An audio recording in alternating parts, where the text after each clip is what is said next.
One aspect of the recovery that we've been observing in the 15th century was that we saw empires growing in areas where they had not previously existed.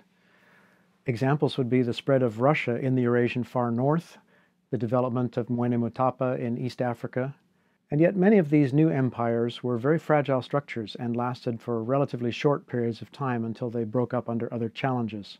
Elsewhere, in particular in places like Western Europe, systems of multiple states developed as the dominant political forms. Some historians have argued, in fact, that this creation of a system of states rather than of a large empire gave Europeans an advantage. That's a little bit more debatable. Even though the dream of reuniting the Roman Empire in the West was abandoned, competition among European states did not really give them such a great advantage over other regions of the world, so much as did the general situation of Europe as an impoverished backwater on global terms. Compared to other areas where state systems existed and where there was no observable advantage in having a state system in terms of developing global empire, Europe was definitely coming from behind. Since that was the case, Europeans had to expand if they were going to be able to get access to anything worth exploiting in the global world. So the next section of the course will deal with an era that's marked by imperial expansion. The maritime routes pioneered in the 1490s as the Portuguese rounded Africa and Columbus sailed across the Atlantic linked Eurasia to the Americas and Africa, and Europe to Asia by sea, which created the beginnings of a truly interconnected global system, allowing empires to reach out to each other across expanses of water that had previously kept them completely isolated. At points where they came into contact with each other, they became arenas of exchange, of commerce, cultural transmission, and, of course, of conflict. Nowadays, imperialism is not a particularly positive concept or policy.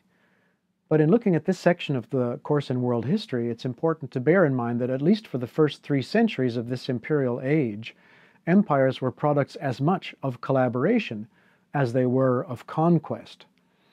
An imperial state in Europe simply did not command enough force to hold an empire together against the will of those who lived there. The imperial experience created a situation in which some members of local communities benefited, while others indeed did suffer. But some benefited, and that made it possible. New maritime empires became arenas of exchange, in particular of human migrations. The dawning of the age of imperial expansion ended the isolation of life forms and societies that had developed on separate continents and had been kept out of contact with each other by the expanse of ocean between them. Therefore, the empires that emerged beginning at the end of the 15th and into the 16th century serve as a framework for the changes of several centuries worth of European and indeed of global history. There was a time when this story was told as a story of European imperial expansion, but this is not necessarily the full story. Asians, Africans, and Native Americans also created empires, quite apart from European participation. And even those empires that we identify as European empires depended on native collaborators. The number of Europeans involved was often very small relative to the total population, even to the total population that ran things. Differences among the different empires in this period of global history were more often a result of the environment or of economic circumstances than they were of the home countries or allegiances of the elites of these imperial polities. What was special about maritime empires? Well, up until about 1500, empire builders usually focused on controlling land and people, the producers of valuable goods. Therefore, land-based empires were the traditional form, although in certain regional areas there were the developments of some kinds of ocean-borne imperial structures. Land-based empires were the norm. But one alternative that was made possible, especially by increasing maritime technology, was not to control land and production so much as to control the trade in such valuable products as made imperialism profitable. This was very difficult to do by land because to control the production, one had to control vast amounts of land and population. But it was more possible to do by sea because one could control the transportation choke points, the access ports, and the distribution networks. The technological developments in solving of the riddle of the world's wind and current patterns that were characteristic of the end of the 15th and beginning of the 16th century made possible this type of empire more than at any previous time in world history, beginning around the year 1500. In developing the new maritime empires focused on the Indian Ocean, we'll be looking at the participation of various groups of people, starting with the first Europeans who participated in the trade, the Portuguese. European access to the Indian Ocean trading system meant an entry into an existing system of exchange between economies that were rich and productive. This meant that there was money to be made in carrying some of that trade, and that was one role that the Europeans initially played. It also gave them the opportunity, essentially, to gamble on the market. Gold was available for silver relatively cheaply in China, but in India it was valued much more highly and could be sold more dearly there, so a profit could be made on the exchange of valuable coin. Portugal was well placed to be first in on this system because of its location on the extreme Atlantic edge of Europe. Also, its agreement with Spain, conducted under papal auspices to divide control of the New World initially, but extended to the Pacific and to Asia, protected its interests from competition with another European rival. This allowed the Portuguese to create a wealthy Indian empire, as they called it. They essentially established a network of trading forts all around the Indian Ocean.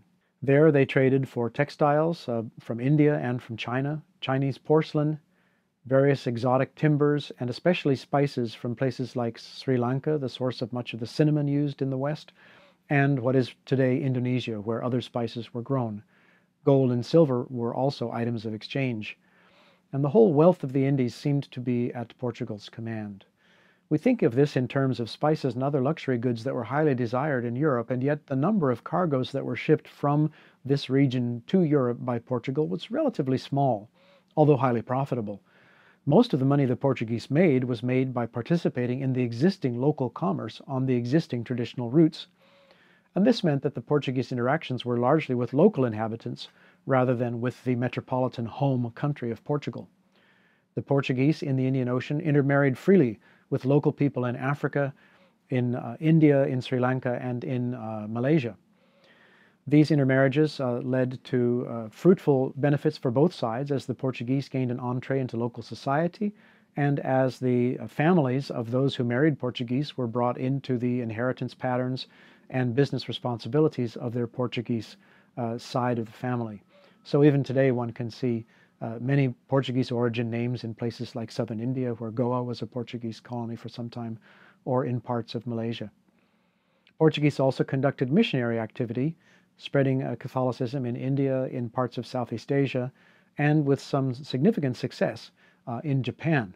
Of the Asian contributors to the creation of the maritime empires, Japan played an important role. Originally under Toyotomi Hideyoshi, in the 16th century, it announced a very aggressive imperialist policy, threatening to completely conquer Korea and force China to serve its needs. Nevertheless, it was eventually forced to abandon such an outward policy, which did at least give occupation to the many warriors and samurai who had been developing inside Japan.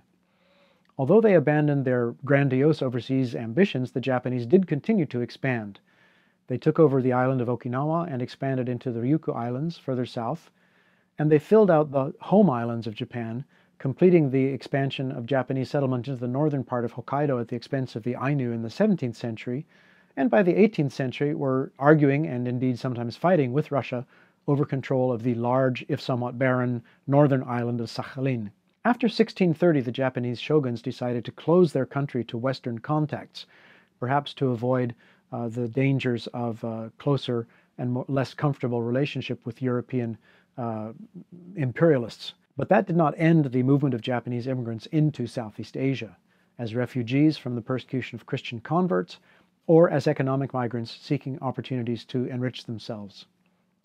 China also contributed to this flow of entrepreneurial skill and enterprise into Southeast Asia and the Indian Ocean. Throughout maritime Asia, indeed, although perhaps it was Europeans who commanded the troops and claimed the political control, the real immigrants doing the work of these imperial empires were often Chinese immigrants.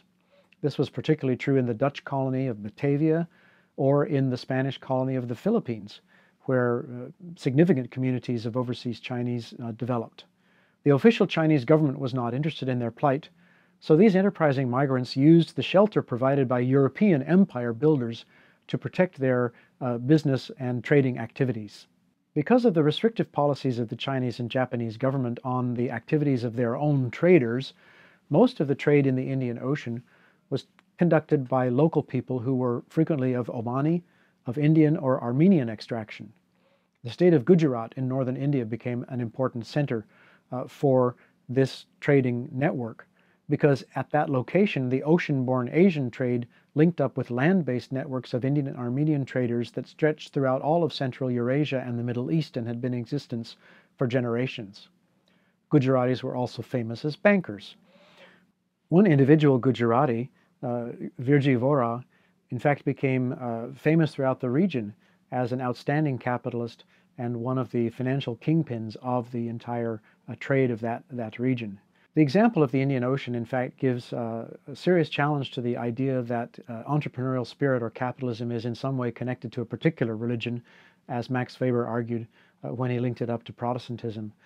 Because clearly in this region of the world, capitalistic activity and entrepreneurial spirit was not reserved to any particular ethnicity or religion. After about a century in which the Portuguese were the dominant European power in the network of trade and the maritime empires that were developing in the Indian Ocean, they began to feel increasing pressure from another small European state with a seafaring tradition, the Dutch. The provinces of the Netherlands that began to participate in the Indian trade, like the Portuguese, had an ocean coastline and very little wealth in their hinterlands and were forced to depend upon the sea. Their links to and conflict with Spain led them to seizing Portuguese interests around the world, and they capitalized on the opportunities this provided to them. The Portuguese were under pressure from local people who were beginning to resent their attempts to monopolize trade, and the aggressive stance of the Dutch offered an alternative to local people who wanted to get rid of the Portuguese. After 1630, when the Japanese closed their country to Western trade, they made one exception. At one time in each year, in an island in the harbor outside Nagasaki, the Dutch were allowed to trade with Japan, and they profited tremendously from the silver they could earn in the Japanese trade, as well as the spices and the pepper they were building up from Southeast Asian territories in present-day Indonesia that they began to take control of. The Dutch pioneered in the seizing of control not only of the trade in wealth-producing commodities, but actually of their production. A practice that was soon copied by other Europeans and began a process of altering the nature of the maritime empires of the region with a larger role for European control of territory. Although we've been focusing on maritime empires, that doesn't mean that imperial expansion on land did not take place in the 16th century. Indeed, land-based empires continued to expand, including some that we have seen before. Russia, China, Mughal India, and the Ottoman Turks will be the subject of this section of the class. And we'll start by looking at Russia's imperial expansion. Russia was kind of exceptional among the land-based empires in Eurasia because it was the one that expanded from Europe into Asia, an expansion that was made possible by two major developments in the 16th century. One of these developments was the conquest of the city and the surrounding territory controlled by remnants of the Mongols of Kazan. In 1552, Tsar Ivan IV, the Terrible, seized control of the Khanate of Kazan, which gave him the control of the entire length of the river Volga, and therefore of the trade in Siberian furs, the wealth-producing exchange item that made the rulers of Muscovy so wealthy. In succeeding decades, Ivan and his successors continued to pursue expansion into Siberia, where they destroyed the last remaining challenge to their control of the region, the Khanate of Sibir, a remnant Mongol state. And this allowed them, as other countries were doing in the maritime Indian Ocean world, to control the production of, and not just the trade in, furs. Eventually, Russian imperial expansion came into contact with China in the Far East along the Amur River. China was continuing to expand also, as is suggested by the fact that they eventually reached expanding Russia. Chinese culture, however, was being spread from the Chinese center outwards into its peripheries overland. In Mongolia to the north, Outer Mongolia was fairly crudely incorporated into China by the end of the 17th century. In the west, in Xinjiang, a policy of combined forced and voluntary colonization was bringing this peripheral region also more closely into connection with the Chinese center. Similarly, in Sichuan in the south, the promise of exemption from taxation led 1.5 million voluntary migrants to move into that region, spreading the Han Chinese culture and language. On the northeast frontier in Manchuria, new agricultural lands drew settlers, even though the official policy of the ruling dynasty was against the spread of settled agriculture into that region. Chinese expansion was more intensive. It was intended to colonize and spread Chinese ways among native populations, rather than being concerned with controlling trade or even the production of trade goods. As a contrast to the intensive imperial expansion of China, in Mughal India we have a different kind of empire, an old-fashioned sort of land empire, an empire that was essentially a conquest state, leaving local structures intact, exploiting them only for the tribute that they could pay to their conquerors and rulers. The Mughal Empire was created by a Muslim adventurer and military commander named Babur, who at the end of the 15th and beginning of the 16th century dreamed of recreating the empire of Timur the Lame, leading him to conquer Delhi in 1526. Thereafter he made Delhi his center and sought to subdue the rest of India from that spot. Under the rule of his grandson Akbar, from the middle of the 16th century to the beginning of the 17th century, Babur's conquests were finally relatively stabilized. The Mughal regime collected tribute and taxes from allies and subjugated princes in the south and in the regions to the east of Delhi. They practiced a policy of religious tolerance, allowing the Hindus to exist, allowing Muslims of different branches to exist, even permitting Christians. They built up a very large military establishment, and in many ways they existed as an engine for conspicuous consumption. By collecting tribute and levying taxes, they supported a lavish and extensive court life, which in turn stimulated the productive economy of the artisans and craftsmen of the societies that they were exploiting. In spite of the fact that they never established a regular system of succession, the Mughal Empire continued to survive and indeed to expand its control of the subcontinent until it was finally pushed out by the British in the 18th century. The Ottoman Turks provided the greatest example of a land-based empire of formerly nomadic Turkic-speaking steplanders who had acclimatized themselves to sedentary ways well enough to create a true and expanding empire. We sometimes speak about Safavid Persia as an empire also, but although they attempted to expand their state, the Safavid heartland really remained Persia, so in a sense they were not a true empire, but a state. The Ottomans, however, saw themselves and behaved like a genuine empire. In the Ottoman tradition, you see three universalist ideas united. The aim to bring the entire globe under the rule of a single ruler, the way the heavens cover the entire earth, which was inherited from the steppeland ancestors. The universality of the religion of Islam, which they had adopted. And finally, the inheritance of the Roman Empire, which they consciously assumed when they conquered Constantinople in 1453. The expansion of the Ottoman Empire was due to their efficient military organization and their policies of religious tolerance, which permitted the existence of non-Muslims within the realm, although they were taxed. That meant that the Ottoman Empire was a very diverse region, different peoples, different languages, and different religions, and for much of its existence, this very diversity was one of its greatest strengths. It was also well situated geographically to benefit from where it was. It controlled the transit points between Europe and Asia, the end point of the old Silk Road trading routes. And even though the Europeans had bypassed the land-based trade routes controlled by Muslims by reaching the Indian Ocean by sea, nevertheless, in the course of the 16th and into the 17th century, the total volume of trade from the east going to the west through the Ottoman Empire actually increased, in spite of competition from the maritime empires. The Ottoman Empire experienced several generations of efficient and effective rulers, and continued to expand until in the 17th century it reached pretty much the frontiers that were possible at the time given the technology and the military abilities of the empire. It was never a completely unified and uniformly administered state. On the frontiers there were always problems, and sometimes it was easier to accept the titular submission of a local ruler on the frontier rather than to make him actually obey you.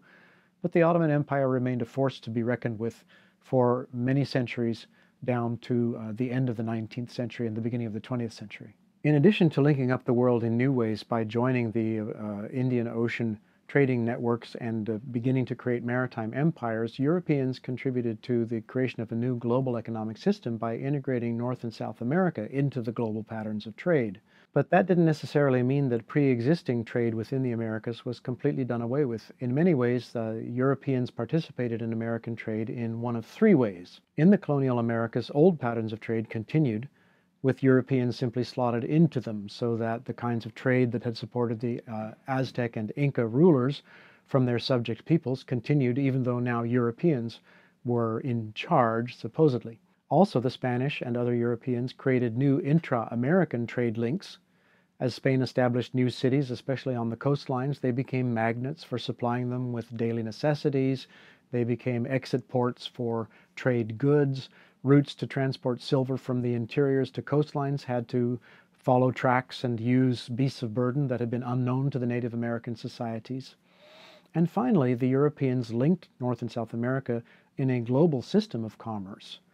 Spain and Europe were linked to America by convoys that went every year carrying New World silver into the cash-starved European economy and having dramatic impact on the economic history of Europe. And once a year, the so-called Manila Galleon provided direct exchange of New World silver for Chinese porcelains and silks, linking the Western Hemisphere with the Eastern Hemisphere directly across the Pacific. The role of the Americas in the new global system leads us to contemplate what might have been if, in fact, Columbus had been correct, and if there were no Americas, and only a relatively short ocean voyage had separated Europe from the riches of Asia. If Columbus had arrived as he hoped on the eastern edge of Asia instead of in Hispaniola, the Europeans would certainly have been able to enter the maritime Asian trade this way from two sides, both from around Africa and from across the ocean, and they definitely would have made money participating in it, perhaps even contributed to the creation of the maritime empires. They would have contributed to recycling Japanese silver and increasing global liquidity, and they even might have helped found the 17th century land empires in Asia that they participated in. But they would have done so from a very different starting point than what was actually the case, because the Americas essentially changed the game dramatically. From North and South America, Europeans drew a bonanza of food, of land, of productive labor, and of wealth.